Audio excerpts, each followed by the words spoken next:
I am a poet, a classical guitarist, and still, unfortunately, a cycle courier. And poetry is, of course, my main source of income. So yeah, making the rent is hard sometimes, but I think I found a solution.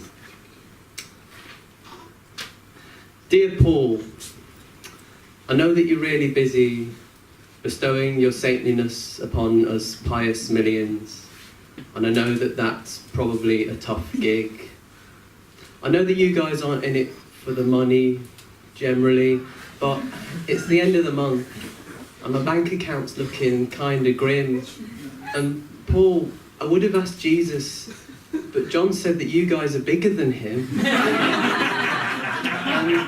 And what I can't afford, I guess I can't repent. So Paul McCartney, pay my rent. I bloody love your bloody songs, please understand. I want to dig where you dug, and there's 9 to 5s where I could go and get some dough and get no time to write, create or spit a rhyme like old bandmates without a minute.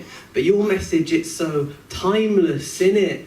So I'll work hard days, nights for the things I love, Paul, because you said all you need is love, Paul. But I told my landlord this, and he says he needs 250 quid as well as love. He sort of says it with intent, so Paul McCartney, pay my rent. I'll have to sell me new guitar, this shit's gone well, oobla-dee, oobla-da. I asked Ringo Starr, and he said, sure Jack, I'll play the drums. And I said, Ringo, it's a tenancy agreement, not a recording session. And he said, sure, I'll play the drums. And I said, Ringo, have you considered the complex and divisive question of generational inequality? But you just started playing drums. So Paul, I beg you do the sums, because I'm going to be evicted via the bathroom window through which she comes, unless I get some dollar lent. So Paul McCartney, pay my rent. Because, you know, I could be just 4 lads from Liverpool if there were 3 more of me and I was Scouser. But I fear there's only poor old me and I can't afford this house to live in, Paul. Check out my just giving, all my loving I will send to you if you just lend some revenue. Because we both arty, Paul McCartney, arty.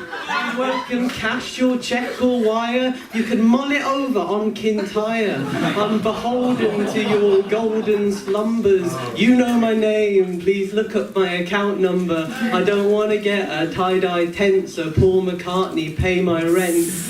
Dear Dad, I wrote to Paul McCartney like you said. I know you were joking, but anyway, he didn't get back. You were on the telly once, playing your guitar in black and white, but that was sort of it. I know you never quite penned that hit, although I reckon you still try. In the new spare room of the rundown house you bought in 1982. I know you ain't got Macca's riches, so this feels shit, but see the sitches.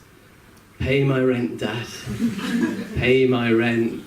No, don't, but sub us 50 quid, because if you do, there's this gig next week where I'll raise my £5 pint to you and sup it up and taste the guilt, and sup it up to forget the guilt, and wonder if I'm fucking up everything you built, because it said in the paper that I'll only get a house when you lot die, Dad. Please don't die, Dad.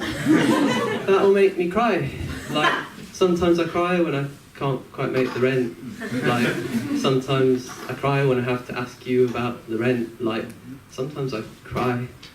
And this comment on Facebook said, you mortgaged all the hope, Dad. I'm struggling to cope, Dad. This sadness is a rope that keeps my mind entwined with YouTube's illusions of the swinging things you had.